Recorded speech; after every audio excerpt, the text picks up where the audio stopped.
कि कहीं छोटा मामला हुआ होगा, उसको बुलडोजर डराने के लिए भेज दिया होगा, पुलिस से डराया धमकाया गया होगा, झूठे मुकदमे लगे होंगे। लेकिन देखिए, क्योंकि बीजेपी के नेता हैं, उनके पिता बीजेपी के नेता हैं, वो कार्यकर्ता हैं, इसलिए पुलिस उन्हें छू भी नहीं रही है और पुलिस के संपर्क में है, बीजेपी के नेताओं के संपर्क में है, और उसके बावजूद भी उन पर कोई कार्रवाई नहीं। अगर सरकार का बुलडोजर खराब हो गया हो, सरकार के बुलडोजर में अगर डीजल पेट्रोल खत्म हो गया हो, सरकार के बुलडोजर का ड्राइवर बुलडोजर छोड़ के भाग गया हो, या बुलडोजर कहीं बिजी हो, तो भाई किराए पे ले लो बुलडोजर। अगर पुलिस को पता नहीं लग पा रहा हो घर कहाँ है, तो हम बताते हैं घर कहाँ है, मैनपुरी में कहाँ घर है उसका, मैनपुरी में कहाँ रहने वाला है। पुलिस को सब पता है, क्योंकि वो बीजेपी का नेता है, बीजेपी को पैसा दिया होगा, इसमें से कुछ मिला होगा अधिकारियों को, उनके नेताओं से संपर्क, इसलिए उसके खिलाफ कार्रवाई नहीं करे।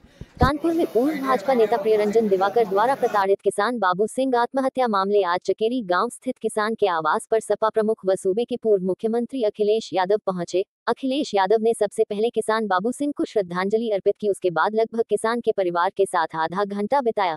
इस बीच उन्होंने मीडिया से बात करते वक्त भाजपा सरकार पर जमकर निशाना साधा। का बुलडोजर अब कहां चला गया? सरकार को कानून व्यवस्था पर भी अखिलेश ने आड़े हाथों लिया। बताते चले कि इस विवाद के बाद भाजपा नेता को पार्टी से निष्कासित कर दिया जा चुका है। इसके साथ ही उसे फरार घोषित करते हुए उस पर पुलिस ने 1 लाख का इनाम भी रखा है। पुलिस ने अब तक पूर्व भाजपा नेता की गिरफ्तारी के लिए कई टीमें लगा रखी है, लेकिन अब तक पुलिस को नाकामी हाथ लगी है। वहीं किसान बाबू सिंह यादव की दोनों बेटियों ने भी सूबे के मुख्यमंत्री योगी आदित्यनाथ से न्याय की गुहार लगाई है। साथ ही उनकी जमीन वापस दिलाने की मांग के साथ ही भाजपा नेता प्रियरंजन की गिरफ्तारी जल्द से जल्द करने की मांग की है।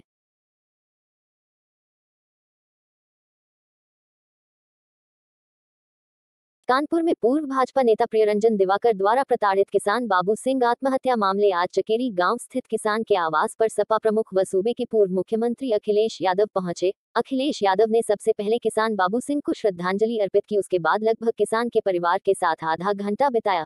इस बीच उन्होंने मीडिया से बात करते वक्त भाजपा सरकार पर जमकर निशाना साधा। अखिलेश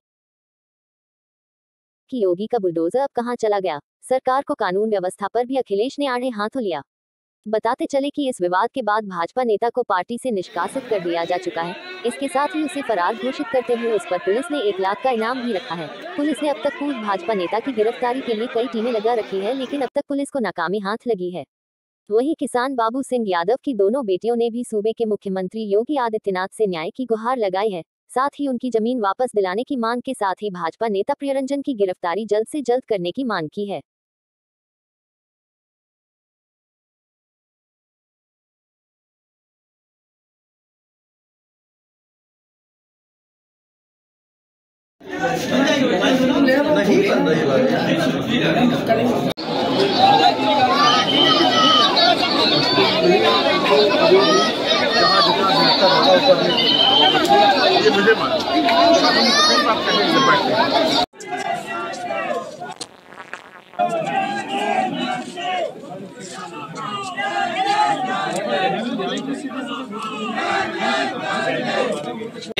ये सुसाइड नोट है, ये सुसाइड नोट है, और ये लिख के गया है कि क्या कारण है और उसको न्याय मिलना चाहिए और न्याय कौन दे सकता है।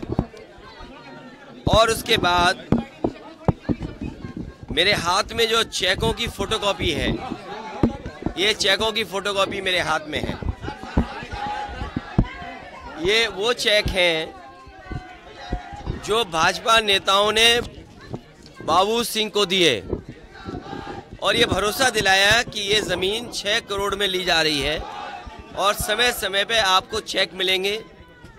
वो इतने सीधे सादे भोले वाले थे कि उन्हें वो समझ नहीं थी और उन्होंने चेक वापस लेकर के चेक फाड़ दिए या जो भी कुछ किया है।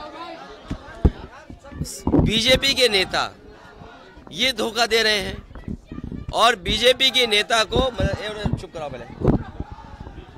बीजेपी के नेता धोखा दे रहे हैं और बीजेपी के नेता उन्हें बचा रहे हैं। सोचिए, सरकार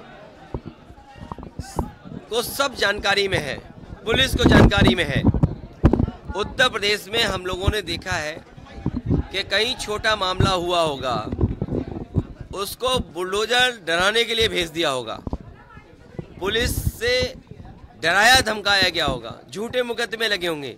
लेकिन देखिए, क्योंकि बीजेपी के नेता हैं, उनके पिता बीजेपी के नेता हैं, वो कार्यकर्ता हैं, इसलिए पुलिस उन्हें छू भी नहीं रही है और पुलिस के संपर्क में है, बीजेपी के नेताओं के संपर्क में है, और उसके बावजूद भी उन पर कोई कार्रवाई नहीं। अगर सरकार का बुलडोजर खराब हो गया हो, सरकार के बुलडोजर में अगर डीजल पेट्रोल खत्म हो गया हो, सरकार के बुलडोजर का ड्राइवर बुलडोजर छोड़ के भाग गया हो, या बुलडोजर कहीं बिजी हो, तो भाई किराए पे ले लो बुलडोजर। अगर पुलिस को पता नहीं लग पा रहा हो घर कहाँ है, तो हम बताते घर कहाँ है, मैनपुरी में कहाँ घर है उसका, मैनपुरी में कहाँ रहने वाला है। पुलिस को सब पता है, क्योंकि वो बीजेपी का नेता है, बीजेपी को पैसा दिया होगा, इसमें से कुछ मिला होगा अधिकारियों को, उनके नेताओं से संपर्क, इसलिए उसके खिलाफ कार्रवाई नहीं करे। सोचो, रुपए के लिए जान चली जाए, फर्जी रजिस्ट्री कराना। और मैं आज कहता हूं आपके सामने, आज सबसे बड़ी भूमाफिया पार्टी कोई है तो भारतीय जनता पार्टी। किसी भी जिले की आप रजिस्ट्रियां निकलवा लीजिए, अगर फर्जी काम, तालाब पे कब्जा, दूसरे की जमीन पे कब्जा या गैरकानूनी निर्माण अगर कोई उत्तर प्रदेश में कर रहा है, तो वो भारतीय जनता पार्टी के नेता और भारतीय जनता पार्टी के समर्थन के साथ उनके कार्यकर्ता नेता मिलकर के उत्तर प्रदेश में सबसे बड़ा भूमाफिया का नेटवर्क चला रहे हैं। आपकी तरफ से कोई मदद दी जा रही है? मैं परिवार की मदद करूंगा, और मैं आज इस मौके पर जो हमारा सिख उद्योग चलाने वाला उसकी हमला हुआ, वो भी बीजेपी का नेता है, और उस बीजेपी के नेता को बचाने का काम बीजेपी के नेता कर रहे हैं। वो यही जीरो टॉलरेंस की भाषा बोलते हैं। इसलिए सरकार को मदद करनी चाहिए, दोनों परिवारों की। वहाँ फ्री इलाज करें, सुरक्षा दें, घर पे सुरक्षा दें, लाइसेंस दें। इस परिवार का क्योंकि सबसे बड़ा मुखिया खो गया है, उनके पास जीवन यापन के लिए कुछ नहीं है, रजिस्ट्री कैंसिल हो, इनकी सरकार मदद करे। वैसे तो सरकार पे खजाना बहुत है, इस परिवार की 50 लाख से मदद करें तो सरकार को आगे आना चाहिए, मदद करें। जहां तक हमारा सवाल है, हम इस परिवार की भी व्यक्तिगत मदद करेंगे और उस परिवार की भी मदद करेंगे। बेटियों ने क्या गुहार लगाई है आपसे?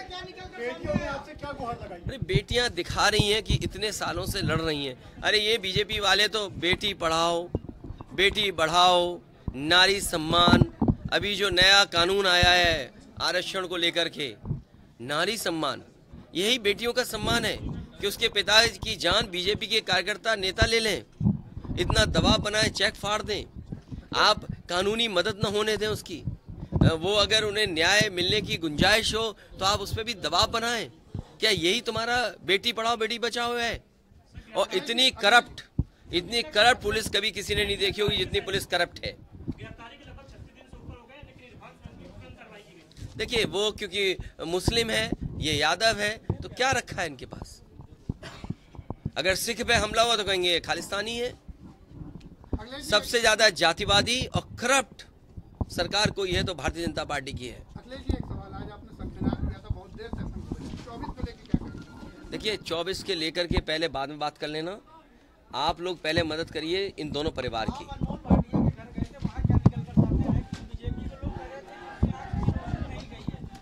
अरे बीजेपी के नेता के डॉक्टर हैं क्या? बीजेपी के नेता के डॉक्टर हैं? देखिए, बीजेपी के नेता ने हमला किया, वहां पर सब रिकॉर्डिंग है। अब बीजेपी के लोग कह रहे हैं कि सीसीटीवी कैमरे खराब हो गए, पुलिस मौके पे थी उस समय हमला हुआ। बताओ, पुलिस मौके पर हो और भाटिया पिटते रहे, यही जीरो टॉलरेंस है क्या? इस परिवार के पास चेक हैं, जो चेक फेंक दिया गया, आप भी जानते हो, फर्जी चेक।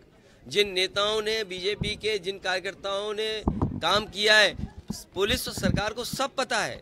इसीलिए मैं कहता हूं, ये जो काम चल रहा है देवरिया से लेकर के कानपुर तक, या कानपुर से लेकर के अन्य जिलों में जो लूट खसूट और भ्रष्टाचार चल रहा है, इससे भारतीय जनता पार्टी 24 में इनका सफाया होगा। और लोग जागरूक हो गए हैं। जो नारा देते थे सबका साथ सबका विकास, आज क्या है? सबके साथ धोखा है। और हमारे पत्रकार साथी अगर कहीं सच दिखा दें तो इन पे भी झूठे मुकदमे। समाजवादी पार्टी इस परिवार के साथ है, और जब मौका मिलेगा पार्टी मदद करेगी। और अभी तो तुमने देखा ही होगा, देखिए आज पुलिस कितने इंतजाम में थी। अगर बैरिकेडिंग भी लगाती, रस्सी भी लगाती यहाँ पर, तो समाजवादी कार्यकर्ता रुकता नहीं, जाता, घर परिवार से मिल के आता। और नहीं मानता हूँ मैं, आप लगा के दिखा दो, कौन से चैनल के आप, तो आप लगवा दो एक बार, अगर आप लगवा सको तो लगवा दो, और न समाजवादी पार्टी उस सीमा को कूद के निकल जाए तो बताना आप। आपकी तरफ से कोई आर्थिक मदद? हम करेंगे मदद, हम परिवार की मदद करेंगे, लेकिन हम पत्रकार साथियों से कहेंगे कि इतना जो अन्याय हो रहा है और बीजेपी के नेता बचा रहे हैं, कम से कम उन नेताओं के बीजेपी से क्या संबंध है उसको भी आप उजागर करोगे तो शायद इन परिवारों की मदद हो जाएगी। अरे इसीलिए तो कह रहे हैं लोकतंत्र बचाओ।